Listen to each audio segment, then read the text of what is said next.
Yolobox itself.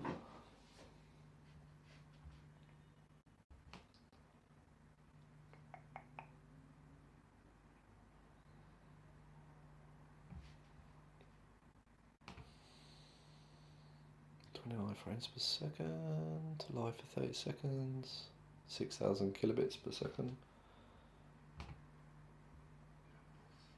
Okay, looks like I'm live. Just going to mute the computer because the computer is actually showing me live. Can I look that way? Okay, I don't think anyone's likely to join this stream. I'm talking super weird because I'm listening to myself in the headphones. So if you do come across this stream, this is just me messing about with the Yolobox Pro, which is a new member of my live streaming kit bag. Reason I got it, two things. The original Yolobox, which I do have over here, actually. Just grab it. It's a little bit smaller, I forget the exact dimensions, but this guy's a little bit smaller. And it has two HDMI inputs and a USB input and a HDMI out and a network input and headset and USB charging, effectively that's it. Oh, and an SD card as well. So I've been using this to live stream weddings and sporting events for the best part of this year. Been able to switch between two different cameras. USB camera has never worked on this for me. Sorry, I'm looking down at the Yolobox because I've set it up below my camera, so apologies. So the USB has never worked for me, to be honest, because it comes up with a warning saying CPU high demand or something. The only USB camera I have actually is this webcam up here. So it's non-powered, so it takes power. And this thing actually crashed when I was using a webcam as well. So I've always just stuck to two cameras, and HDMI output actually to this guy over here, which I'll just unplug from its previous thing, which is the LiveU Solo. And I actually bought the LiveU Solo before this original Yolobox. And it's basically, I've got these are 4G SIM cards in there, 4G modems, LTE modems, and it takes a HDMI input. So you can literally clip, it comes with a belt pack, you can clip it on your belt, you can plug a camera straight into the HDMI port, as long as you've got a signal. Well, this will bond 4 signals, so it will take those 2 SIM cards in those USB dongles, plus if there's Wi-Fi, you can connect it to Wi-Fi or your mobile phone. You can hotspot your mobile phone to it as a Wi-Fi network, and it's also got an Ethernet port as well. So the other thing I carry around with me is a Netgear Nighthawk modem, which is over there somewhere, I'll get it out later, which has got another different 4G SIM card in it, and I can plug that in via Ethernet. So I can have my phone, if I'm outside at a sporting event, I can have my phone hotspotted. This is an O2 SIM card in here. I have a 3 SIM card in the Netgear plugged in via the Ethernet port, and then these two in here on the USB ports are actually natively EE and Vodafone. So I've got all the 4 major networks covered in the UK, but these two, I pay a little bit more pay-as-you-go service to have these steering as well, and that means they will jump onto the strongest 4G signal across all of the networks. So these two, I've streamed loads of times with just these two and not had a signal with my 3 or my O2, but these have jumped onto the strongest signals. And what this then does, sorry I'm waffling, but what this then does is it will bond all 4 of those connections to send the stream out to your CDN, your content delivery network. So whether that's YouTube, Vimeo, Facebook or whatever, this thing encodes the video, sends it out in packets across those 4 internet connections or any combination from 2 upwards, to make sure you've got a really nice solid stream. So that's why I bought this first, and it's an expensive bit of kit, and then you have to buy the bonding subscription, annual subscription in the cloud, and that's about 430 quid I think, so that's up for renewal after Christmas. And then you have to pay as you go for the SIM cards, or you can put your own SIM cards in there, whatever SIM cards you decide to use. So that was great, and I was streaming with 1 camera anywhere for a while. Then I saw the Yolobox, and the Yolobox has been around a while, about 3 years I think, the original Yolobox. And its HDMI out was only ever monitor out, but they did a firmware update. I can't remember when, but they did it, you know, June or July last year, I think. I might be completely wrong with that, to make it program out. So as soon as they made it program out, I was like, that's interesting, because look at the size of this thing. It's tiny, and I can mount it, and I'll show you how one's mounted at the minute to a tripod in front of me. You can mount it on your tripod, still have this either mounted on the tripod as well, clipped on me, and be able to switch between two cameras now. So you could have, like I've got, a wireless camera, and I'll show you that now. This is completely wire-free, this camera, because I'm using the Hollyland Mars 400S Pro, which transmits HDMI and audio wirelessly to the other camera. Well, not to the other camera, the receiver's on the other camera. I'll show you what I'm talking about. There you go, the receiver's up there on the other camera. But that's actually plugged into this Yolobox, into HDMI 2. Okay, so now I can set this on a tripod somewhere in a venue, if I'm streaming a wedding or whatever, close to where things are going on, without, it can be on just this is all you'd see, is like the camera, the transmitter, the screen could be folded back in, to be honest, and I might put a microphone on it as well. And it could be on quite a thin tripod, or this could be connected to, sorry, I just got distracted looking at my laptop thinking I hadn't switched cameras. This could be wrapped around something. It can be very discreet, is my point, so it could be quite close up to the action, which is cool, and that's what this brought me. It brought me the camera that I have on my tripod that I carry around and move around the venue. I have the LiveU Solo for the bonded connection to the internet, for a nice strong internet connection virtually anywhere in the UK, as long as you can get one of the networks to give you a signal. And this connected as well to be able to switch between those two different cameras. The other thing that this does, is, which is really cool, is the SD card. So you can put on pre-recorded videos. And I normally do a little intro video for my couples and a little thank you outro video as well. So you play the intro video and you can have layers, graphics, all kinds of stuff on there. So you can put up holding cards saying stream starts soon, welcome to the venue, whatever the people want to put on their stream. You can put up little logos in the corner if you wanted to. You could have paid promotion from sponsors for your event on the SD card. And it's still a completely mobile setup, whether I've got one camera or two cameras. And that's why I went for this Yolobox, because I thought it was great. And it has been, to be honest, but it's HDMI out, program out, is not perfect, I'll be honest. It is not perfect by any stretch of the imagination. Connecting it to the LiveU Solo can sometimes be stressful, and it's a sweat fest, because we're about to go live, 15-20 minutes to go live, and it's taken me 15 minutes to get these two things talking to each other, the handshake between them before, by unplugging, replugging, putting in standby, rebooting. It's stressful. This doesn't communicate with that perfectly every time. And the other thing is, apparently, they tell me, Yololiv tell me, that the output, the program out, is at 25 frames per second, and that's fine for weddings. I usually have my cameras on 25 frames per second anyway.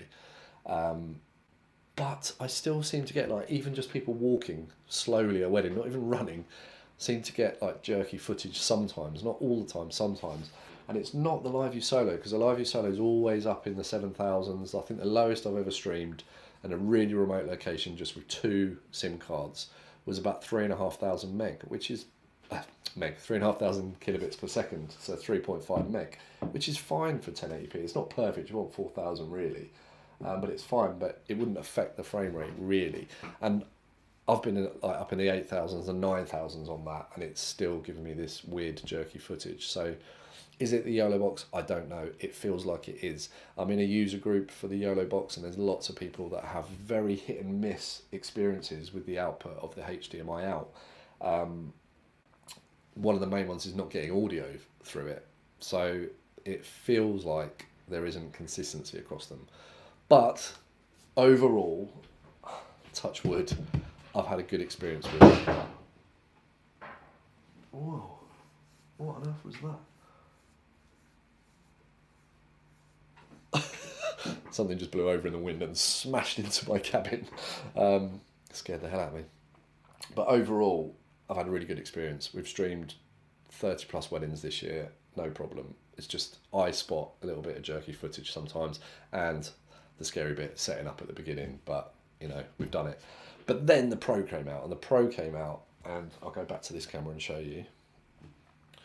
When the Pro came out, I was uber excited because we've now got 1, 2, 3 HDMI inputs, a USB input, the network cable again, which is what I'm on at the minute, the HDMI out, a USB-C which you can use for DP out, DisplayPort out, and we're not getting focus because I think I'm on face track. Let me just quickly, sorry, change my autofocus to center of the screen. That should be a bit better. DP out you can use for that. That's my headphones, and we've now got a line in and a mic in as well, so it's all very exciting because you've got all of these audio options now. You can see we've got camera 1, camera 2, camera 3 if there was one plugged in, USB video if you used the standard USB to put a video in, USB audio, line in, mic in. Oh, I've gone into line in when I should have gone into mic in. Seems to be working though, hopefully. I'll have to watch it back. Local video 1, local video 2, because on this you can now key up, I'll show you, 2 videos at once instead of just one at a time, which is what it used to be on the old Yolobox. So now I've got 2 videos queued up. I meant to say as well, with both the Yoloboxes you can do things like side by side, split view, picture in picture. You can do all of that stuff as well, so I'll just do a picture in picture. Let's go 1 first and 2 second. Oh, sorry, my focus is going all over the shop. And then you can scale that, the size of the picture in picture, the aspect ratio and stuff. You can mess around with it. So now we've got a picture in picture as a source as well. So you can keep adding sources. You can have a side by side, a split screen. You can have layers. So we can pop on a layer like that. So it's powerful, and this is on a tripod, right? That's the key thing. This is why I went for it. At the minute, I've just got it with a magic arm, which I would normally have connected to my tripod that my camera's on top of at the top there, as I said. So this is why I did it. But the Pro, 1,200 quid. Let's go back to that. 1,200 quid for this Pro. Bigger screen as well, I meant to say. 3 HDMIs and all that jazz. All the stuff I've just shown you. I thought this is going to be amazing. You know, we can have 2 cameras with wireless signals, or even 2 on the tripod, which I've done a few times. I've had a smaller camera connected to the tripod. You can have 4 cameras actually, because the USB camera actually works on this thing as well. I didn't bother plugging it in, but we could have the USB camera plugged in too. And I was like, this could be, you know, really, really powerful. Oh, the other thing is I didn't show you, for sporting events, the reason I went for it is because you can be live streaming with one of these. If you've got them both connected on the same account, you can be live streaming with this one somewhere on course, you know, a football pitch number 1, for example, 2 cameras going into it, that person selecting which camera view they want to look at. This one, the one that's in front of me, either way around actually, as long as you've got connection to the internet for both of them, can pick up another live stream from another Yolobox on the same account and use it as a source. So I could be on pitch number 5 at a multi-sport event. A colleague could be on pitch number 1, and I can go, oh, let's just check in what's going on pitch number 1. We could have it side by side. You could have 2 pitches covered side by side. You could even probably have 4 if you had enough cables and cameras and stuff. So it's super powerful. I do a lot of marathons and things like that as well. And I thought having someone out on course so we can move to that live stream out on course would be really, really good. So that's why I went for the 2 Yoloboxes. However, now here comes my problem, and this is still an existing problem. We had the first live stream with this a couple of weeks ago. Everything's set up absolutely fine. The other great thing is as soon as you plug in the HDMI out to the LiveU Solo, it picks it up immediately. It's got rid of all that scariness of connecting these 2. It connected absolutely fine. It appears to have a better image quality. Everything looks good. You've got the extra mic inputs, etc, etc, etc. So I was excited. We started streaming this thing, and the web portal for it were telling me we had 7,500 kilobits per second. Really healthy stream, no issues. But YouTube was saying, you're sending less than 3,000 kilobits per second to me, so I'm not going to stream. And it was just buffering and buffering and buffering. And I didn't know why. I had no idea why. And to be honest, I still don't have a 100% answer, because Yololiv haven't been able to confirm either way. LiveU Solo, I'm obviously stuck between two devices. As for all intents and purposes, this is sending the stream absolutely no problem. Okay, what these guys have told me the problem is, the support from LiveU Solo, is 99% of the time they say, if everything looks healthy, your stream looks healthy from their cloud, their servers, but the CDNs are not accepting it. And I did switch. I tried Facebook, I tried Vimeo. Vimeo was getting 9 kilobits per second. Facebook just didn't tell me anything. It just said bad stream and just kept buffering, black screen. And YouTube just kept saying less than 3,000 kilobits per second and buffering. They said, sorry, get to the point, 99% of the time it's because the audio that's being sent is the issue. Okay, the CDN won't accept it because the audio is not being streamed. And I should have written this down. I've completely forgotten the terminology they used. I'm not technical when it comes to the audio being sent on a stream. PCM linear, I think, is what they wanted. And if it's sending, like, you know, some fancy Dolby Atmos or whatever, not Atmos, but you know what I mean, then it won't accept it. And that's the problem 99% of the time. And I've explained that to Yololiv, and they've just said they're going to investigate. Actually, to be fair to them, they're going to investigate, and they're supposed to be getting one of these in. That was a week ago. I haven't heard from them all of last week. I've sent them a few messages. Hopefully they're going to come back to me. They're usually really good, to be fair. I don't want to say bad things about them, but it just feels like they've gone a bit quiet on it. And the reason, sorry, I should have said, got to the point, the reason I believe it's that, and it's the Yolobox Pro that's causing the issue, is because eventually, after trying all kinds of reboots, as I said, switching from YouTube to Facebook to Vimeo to all of them, because I can restream via Vimeo to all of them, rebooting, I rebooted this 5 times, I rebooted the Yolobox every time I rebooted this, and reset up. By now, 45-50 minutes of the wedding has happened. Luckily, both my cameras are recording all the time. Always make sure I record everything. But then I just stood back for a second, stressed, big time stressed, but stood back and thought, what's different in my setup to all of the other weddings I've done? And I realised it's the new Pro that I'm using now. So I rebooted everything again. I unplugged everything from the Pro that's in front of me, and I put the old faithful original back on. And obviously the original wouldn't connect to the LiveU Solo for about 10 minutes, but I got it to eventually. Started streaming, no problem whatsoever. This thing streamed with the LiveU Solo and still has done a number of times since. Absolutely no problem. This thing in front of me, the Pro, no, it's not happening. 2 nights ago, someone suggested on the Facebook user group for Yololiv, says we've got 2 people watching now. Say hello in the comments, whoever it is, if I know you. But someone said in the user group, the Yololiv user group, try the DP out instead of HDMI out. So I did. I ordered a USB-C to HDMI cable, which I'm pointing at it. Let's go back onto here. Not that you necessarily need to see it, but here it is. It's still plugged in, because literally before I started doing this stream, I was using the USB-C to HDMI into the LiveU Solo over here. Sorry, the light isn't good if I point that way. And this thing just wouldn't stream. It just wouldn't stream via the DP out. Oh, sorry, 2 nights ago though it did. It did stream. And I was like, yes, I've got a test stream. I videoed it on my phone. I sent it into the Facebook group and said, everybody, I think we've resolved the problem. Someone else in the group suggested it. A couple of people have suggested it.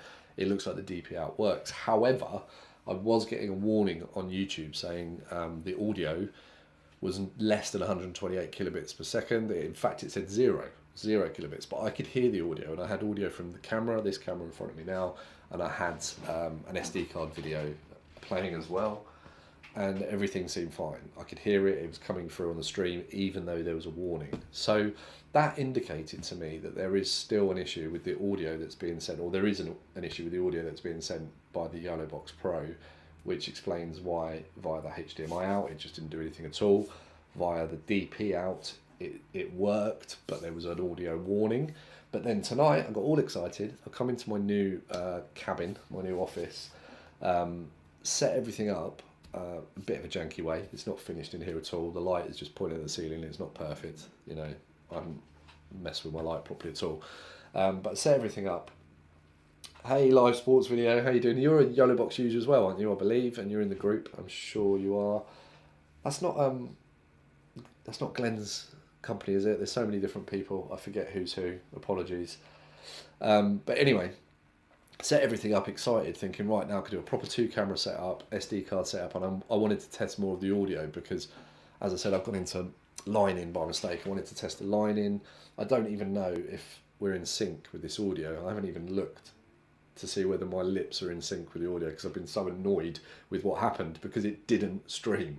It just didn't work. I had exactly the same problem with the DP out tonight to the LiveU Solo. I've videoed it on my phone, so I'm going to send a video of it to Yololiv again, and I'll probably post it in the Facebook group again to explain that, yeah, it's not working again. So clearly, oh, and I did stream with the original as well as a test, and it was fine. So clearly there is an issue with the Yolobox Pro, maybe just the one I have to say that, maybe it's just the one I have, that it is not the DP out, program out via DP and program out via HDMI out is not working with the LiveU Solo to send a stream. Now they asked me to plug it into monitors. Yes, I've plugged it into monitors, it's all fine, but there's an issue, there's something wrong with the way it's encoding the audio to send it via another encoder. And it's not a competitive product. This is a standalone, expensive broadcast quality encoder. All this does is take one input and stream it and encode it with 4 bonded connections. This is a bit of quality kit. Yololiv have kind of given permission for people to sideload, because it's an Android device at the end of the day, to sideload Speedify, and I think you can do up to 3 bonded connections with Speedify, but that's another app that can go wrong. It's sideloaded, so it's not fully supported yet. My experience with Speedify when I've played with it in the past is it's nowhere near as stable or as good as a dedicated piece of hardware that costs over £1,000 or close to £1,000, and then a really good bonding service on top of that. This is a professional choice for me. Speedify isn't, so I don't really want to rely on that with the Yolobox. So I'm in a bit of a conundrum. Need advice, need help. Oh, everything is spot on, thank you. So the audio's in sync. I've got into the line in, as I say. So cool. Hello, Connor. How you doing? I'm having a bit of a rant about kit tonight. It's my first proper live stream, and I'm just trying to try out some new kit. I don't know if you've watched from the beginning or whether you've just jumped on now, but yeah, I'm talking about kit. But anyway, so I've gone live now, having it not worked with the LiveU Solo at all, which is so disappointing. Please, Yololiv, make it work for me. Send me another one if you need to. Let's make this work. But I'm live now with the Yolobox Pro in front of me. Those of you that have just joined, Connor saying nice setup. Thanks, Connor. I don't know how long you've been on, but I'll just flick back to actually looking at the Yolobox Pro. There it is. It's backlit, unfortunately, sort of. But I don't know how well will see this. Let me just get the focus up there. So we're streaming at 6,000 kilobits per second, 29 frames per second, which I don't get because, oh yeah, it does try and stream at 30. So my camera's inputting 25. But if you stream with this device, it streams at 30 frames per second, I think. My cameras are on PAL 25, so that may cause some kind of compatibility issue. I don't know, with the jerkiness I mentioned earlier. We've had 0 drop frames, but this is in, you know, I'm in essentially a wired connection, which is actually only wired to my mesh home Wi-Fi setup, which is getting a really strong signal. I was getting, I think, 50 meg per second upload when I did the speed test, 55 I think. So I would expect that to be nice and strong with a wired connection with a decent home network. You'd expect that to be a good connection, 0 frames dropped. And Yololiv for the Pro, for the original now as well, they have given the option to set constant bitrate, variable bitrate. I can't remember what the other one is now. Let me just jump into the settings. Streaming mode. So you can choose whether you use their servers, which basically Yolobox, another great thing about it, with all the graphics overlays and all that stuff, is you can also, it's also a restream service, so you can stream to your own Facebook, Twitch, and YouTube at the same time, and an RTMP at the same time as well. So you can choose to use theirs multi-server, multi-streaming service, or you can do a direct single platform. I'm using their service in a minute because you can just literally one button start streaming to YouTube as long as it's connected. So that's what I did. I didn't have to put in any stream keys or anything. That's another great advantage if you're out and about. Video output mode, encoding setting, there we go. So they added this encoding setting recently in a recent update. So constant quality, sorry, that's the other one. So CQ, constant quality. So it will try to maintain the quality of the stream by, I guess, varying the bitrate. Variable bitrate, which is what it came out with originally, and then constant bitrate. Now, because I've got a great connection to the internet at the minute, 55 meg, I went with constant bitrate and just put it at 6,000 kilobits per second, because that should be absolutely fine for a 1080p stream to YouTube, and it seems to be. People are saying it is. The sweet spot with YouTube is 30 or 60 FPS because of the way they encode. Okay, cool. I didn't know that. So obviously the Yolobox is sending 30 frames per second anyway, right? But my camera is set on 25. Both of them are set on 25. So I would change that in the future. I don't know if that affects. I don't know if the Yolobox is meant to encode and make them stream out at 30 frames per second anyway. I think that's what it does. So it shouldn't be too much of an issue. Anyway, so all of those things are great. So as a standalone device, if you are somewhere with a decent Ethernet or even decent Wi-Fi, or even a really strong 4G signal with something like the Netgear Nighthawk that I've got that you can plug in via Ethernet or hotspot to, Wi-Fi to, it does have a SIM card tray as well.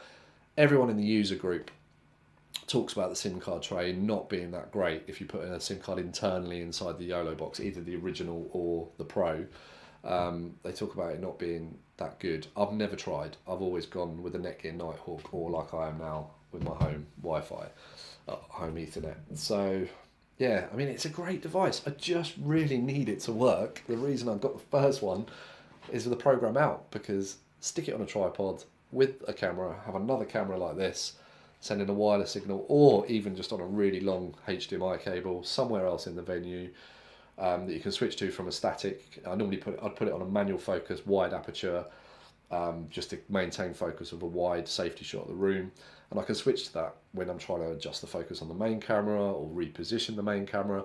It's a safety angle to switch to, so the audience isn't seeing the camera moving or the focus going in and out all the time.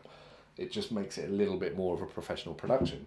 But to maintain that professional production, as I've said, I want to use this. I bought this first. It's a lot of money. It does a fantastic job. It bonds 4 internet connections, and it means you can stream professionally from lots and lots of different places without really worrying too much. I wouldn't feel like that taking either the Pro or the original with me with one connection to the internet, or maybe with the side load of Speedify. I might have to try it, but I still wouldn't feel comfortable going on site with a client and taking their money and using Speedify, which has been side loaded onto an Android device where they haven't been able to help me get the program out working as advertised. It just doesn't feel right, it just doesn't sit right with me. There's just too many things that can go wrong. I would rather go back to what I did when I first started, which is have one good quality camera on a gimbal or on a tripod static shot that I can pan and tilt and zoom, going straight into this thing, and I know that I'm going to get a solid stream with that, just with one camera. You can actually, I've done it as well, I've got a cheap switcher where you just click to switch between up to 4 HDMI inputs, so I can switch just with a switcher on my belt between camera shots, but it's not as nice. You can set the transitions on the Pro, on the Yoloboxes, both of them. You can have swipes and blinds and curtains and all those things. I just have it on fade. You probably saw. I just fade. Oh, I'll put that over there. That's not a bad angle actually to look at the setup over my shoulder. So I have it so it just fades nicely. But if I go in here and change my audio quickly, I'll just show you. Well, live sports video. I can't remember who you are. Tell me your name, please. I've forgotten which member of the group you are. Connor may not have seen this. But live sports video, I'm sure you have. But if I put the audio on automatic and then I switch to SD card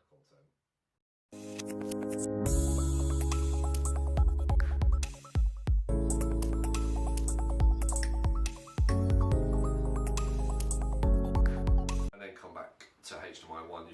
the audio should have switched with that as well. It's a lot louder though, I must admit. You might have got a bit of, I should have given you a headphone warning there. I don't know why that is. The SD card content always seems to be much louder than, what have I got it on? I've got that on, yeah, so the local videos are both down on, let me show you, excuse me, they're both down on 14 for the volume in here. So any lower and it stops, but it was still super loud. Whereas my line in is up at 99, which is what you're hearing via my Rode Micro at the minute. So let me know if there's a massive difference in audio there. Not sure if there is or not. It sounded like there is because I could hear the SD card audio coming out of my headphones in front of me. So that's a bit weird. Matt, you're a Teradek user. Cool. Okay. Do you use Yolobox as well, though? I can't remember if you're in the Yololiv users group or not. And yes, I have spoken to LiveU about the problem. I don't know if you joined when I was talking about that. So they said 99% of the time, if the stream is good quality from their servers, if it's, you know, you're reading at 7,000, 8,000 kilobits per second, your stream health is good, and obviously it tells you on here, probably tells you on your Teradek as well, what your stream health is on the display, and you can also go into the portal and have a look at it on the portal as well, and I did that too. Everything's fine. If everything's fine from their point of view, what they're sending to the CDNs, they say 99% of the time it's the audio that's not being sent correctly via your camera, and obviously the Yolobox in this situation, that is the camera, because the camera's going into the Yolobox and the Yolobox is going to the LiveU Solo. So that's what I'm trying to get Yololiv guys to look at and try and sort out, because it's just weird. This, you know, this older 3-year-old original Yolobox works absolutely fine, other than some janky connections sometimes, some heart-stopping connections. But the brand new Pro, which costs a lot more money, is bigger, is nicer, looks more professional, has more capabilities, it just won't work, it just won't stream. I can unplug that one, the one in front of me, plug this one back in, no problem, streaming again. So, you know, keep this one, throw away the brand new one, I don't know, or send it back, to be fair. So no, I was looking into the Yolobox but held off. Yeah, watching this, you probably made the right decision, right? I really genuinely hope they sort it out, because I'm streaming now with 2 cameras. I could have 3, I could have 4 cameras if I put the USB one in as well. In fact, let's do that as a live test. Let's just wang the old. It's nothing special. It's just I don't even know what brand it is. I nicked it from my girlfriend. She had it as a webcam for Zoom meetings. But in theory, I should just plug this in. This is where, actually, before I do this, I should just say, this is where the Yolobox in the past has been a bit dodgy. If you plug or unplug something whilst live, things can go wrong. So let's see. Stay with me. Help if I put the USB around the right way. Right, I've plugged it in. First thing I'm going to check after I plugged it in is, are we still getting audio? Are we still getting audio? Yes, I think we are. I'm on automatic. Let's go line in. Oh, that's made a difference. That's made a difference. So it did something to the audio, I think, even though it was on automatic, which should follow where you're switched to. It sounded like the audio level dropped, but it looks like we're still streaming. We haven't dropped any frames. Yeah, caught up with myself there. So now I've got a USB camera come up as an option as well. There we go. And this is actually a wider shot.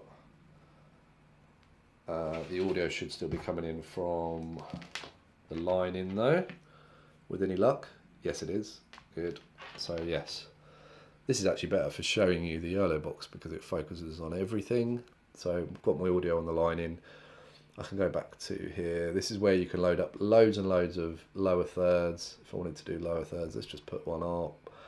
And it will bring you into this screen, and you can change the title size. You can change the font now as well, which is great. There's loads of options on fonts. You can change the title background color, the color of the text, the subtitle color and color of the text, the sizes. It's a lot more customizable. Let's just put, I don't know, test in there. Done. And there we go. So I've just set up that quickly, and it's come up in the top right hand corner, which is really annoying. but you can edit it whilst you're live. So in fact, you can take it off first of all. Whoops. Take it off, right? So it's not on the screen, still live, and I can edit it. And what did I want to do? I want to move it. So you just move it on the screen to where you want it. Okay, so I want it down lower third. Done.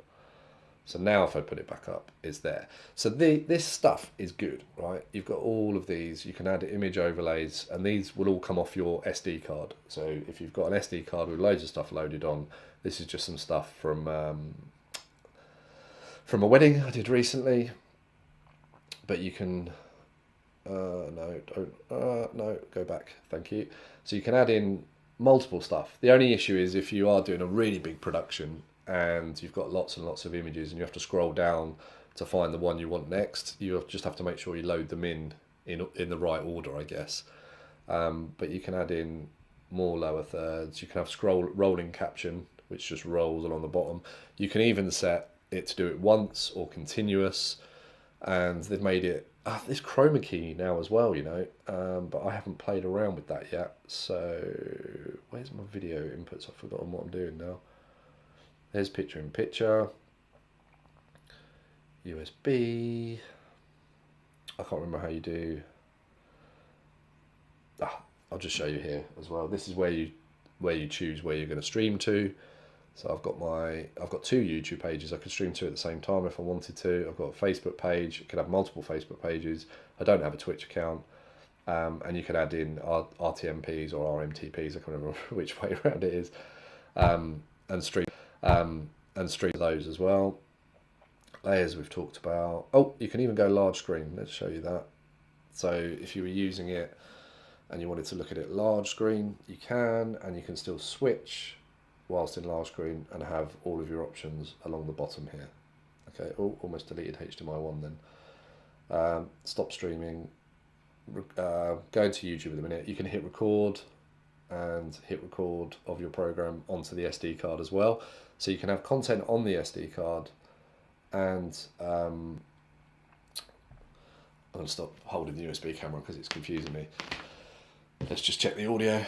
It's still working? Yeah, it is. So you can record onto the SD card and use content from the SD card as well. So it's really good. And there's the scoreboard as well. If you're doing sports, there's the scoreboard stuff. That's not massively customizable, but you can bring in logos and things. Not something I've ever done, so I'm not that fussed about it. But yeah, it's a great tool, to be honest. That's what I'm saying. But for me, I don't want to rely on it to stream with one connection or even side-loaded Speedify.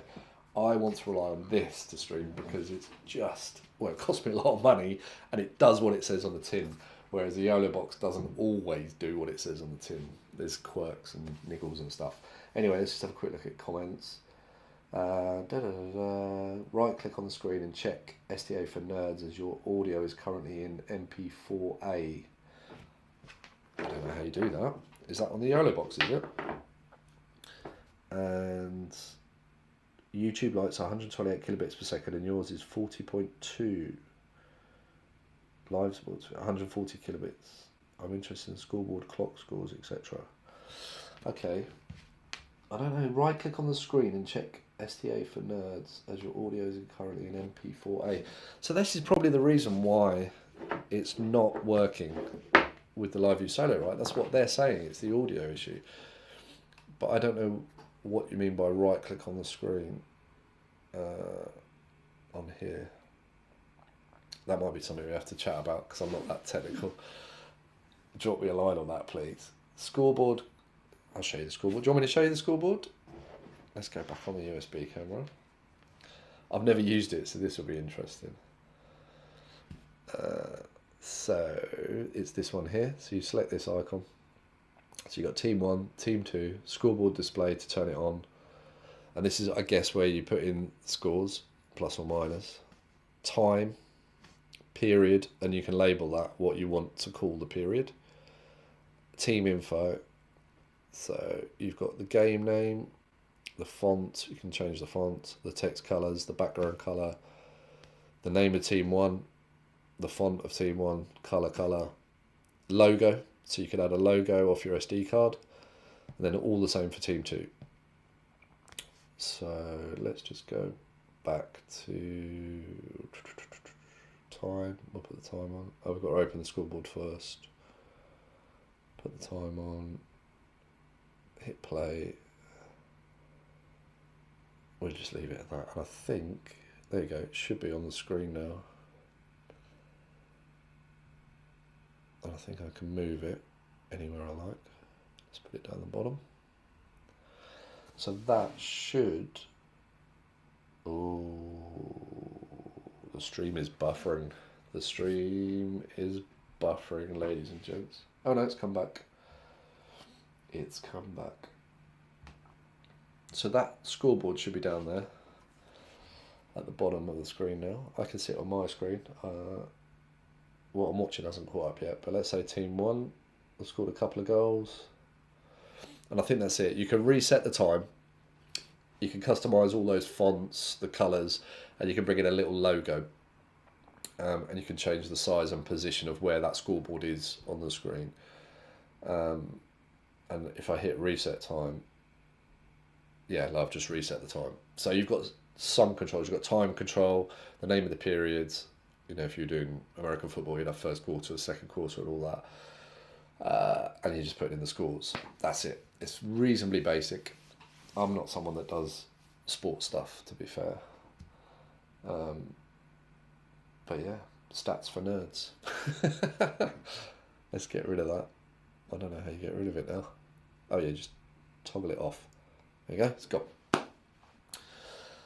So yeah, now I'm streaming with it for 41 minutes with a good connection. I'm really, really happy. It's a good device. I'm actually listening to myself and starting to do that slurry thing, sorry. I keep looking down as well, sorry. That's pretty good, yeah. I think it's pretty good. It's okay. There's a lot of people in the Facebook group that are asking for NDI and what do you call it when you can control your graphics via a computer? I forgot what it's called, terminology, but they're asking for that capability. There are other apps that you can load onto it now as well, but it's all non-supported by Yololiv, and that just, you know, that's the whole Speedify thing as well, and that just worries me a bit because if it's not supported and the box isn't doing everything I want it to do or it should do as advertised, yeah, start side-loading stuff onto it, Android device, things go wrong, you're not supported. So yeah, I'm a bit not sure about that. But yeah, I mean, I came online really just to test the Pro as a streamer when I'm in this kind of setup, and I haven't set it up properly. I've got stuff everywhere. This cabin thing that I've built isn't finished yet. It's alarmed now, and it's got really good locks on it and all that kind of stuff. But I'm never leaving any of my cameras or live streaming gear in it, ever, never. But I do leave, you know, tripods and non-expensive items in here. So yeah, but it's only just been finished, so it's not the way I want it to be, but hopefully I'll have some quick release stuff so I can just come in and put a camera up, turn the light on, put a light in the position I want it. I don't know if you saw when I was messing around with this camera, I've just got a Godox VR150 pointing at the ceiling at the minute. It's not painted, so you know there's a rafter in the way. I think it's lighting me okay, but I haven't sat here and professionally lit myself. I can see I've got a great big white hotspot here. So I haven't done the lighting or anything. And I want to paint inside here, as I say. But it's okay. This light's pretty cool, by the way. The VR150. You can control it with remote control. So I can whack it right up. I'm only on 10%. So let's go right up to... That's 50%, right? What's that done to... well, it's not going to do much because I'm doing what I always do when I live stream. You can see it's a bit brighter actually. If I come back down to 10%, yeah, you can see it changing. But the camera is going to be changing as well, because whenever I live stream, I always put my cameras on shutter priority. And then obviously the camera's going to mess around with the aperture and the ISO as it sees fit based on the light. So I do that because I'm normally running 2 cameras. I'm running a live stream at the same time. I don't want to be manually checking exposure on both cameras. I let the cameras do their thing. If I'm outside like I was the other day, I do put ND filters on as well, and you can, when you're in shutter priority on my Canons, EOS Rs, you can increase the stop, so overexpose or underexpose from what the camera is doing in shutter priority by a third, 2/3, half, all the way up to a full stop, and down as well. So if you don't like what the camera's doing, you can quickly brighten it up or make it a bit darker as well. So that's why I like shutter priority, and I do shutter priority because it's making sure I've got the right shutter for the frame rate I'm using. But then again, if you go through the Yolobox, doesn't really matter, does it? Because you just need to be on 30 really, 30 and 60. Yeah, I feel like I'm waffling a bit now. I don't know if there's any other questions you've got about the Yolobox before I stop streaming. Looking good. Can see the read switches on the door. Yale. Yeah. I think that's what you mean. Read switches. Do you mean that thing up there behind me? Yeah. But yeah. Well, the other thing with the original, this is just if anybody watches this who's a Canon user, the original Yolobox doesn't like Canons, and it seems to be most Canons, especially my EOS Rs. So I had to buy an EDID emulator, but they're only like 15 quid, I think. I don't know if I've got one handy. Not in that bag, I haven't. Should have in this bag. They're just these little things here. I forget technically what they do, but they fix the HD quality, and they make it 60 Hertz. I think these are 1080p 60 Hertz ones, but they're just these little jobbies here that you plug into the camera, the HDMI, normal HDMI. So I actually I had to get an adapter as well to fit into the Canon. I don't know if I've got one of those. Yeah, so I had to get one of these because the male HDMI bit has to point to the camera. So I got one of these as well. These are about 10 quid, maybe not even that much. And then that plugs into my camera, the mini HDMI, and then you can just put a normal HDMI lead into here and then into the Yolobox. And they sorted out the quality of the image, and it was squashing it and putting bars on the original. But that's another advantage of the Pro.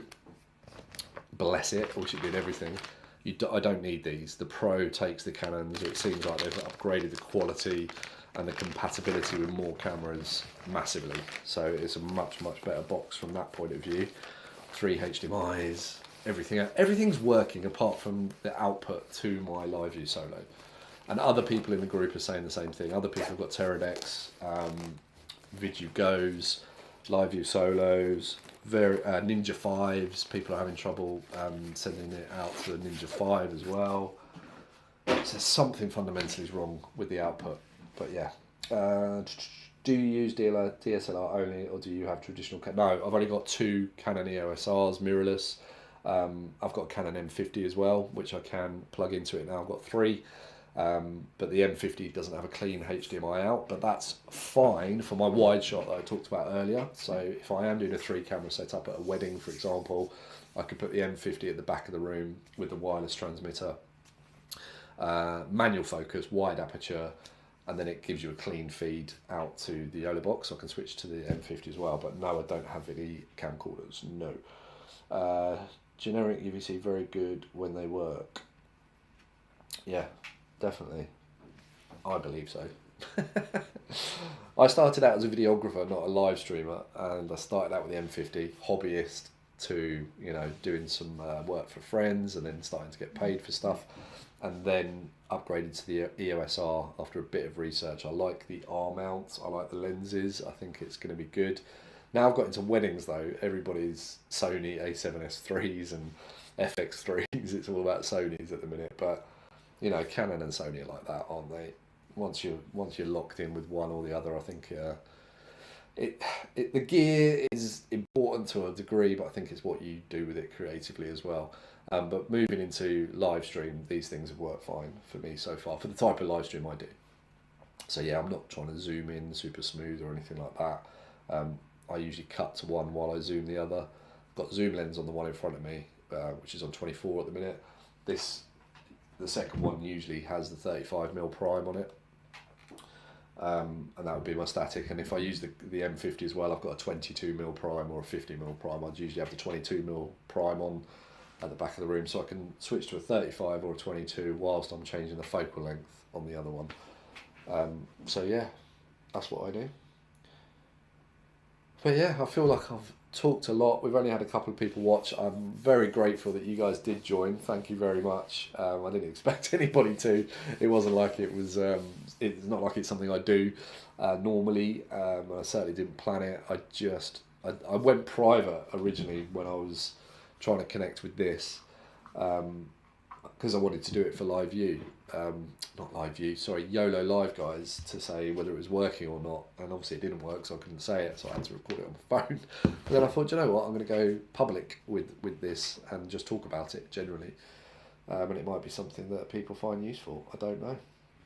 Oh, another comment's coming in. Having seen some of your live streams, stick with what you have. It looks great. Oh, thank you. That's very kind.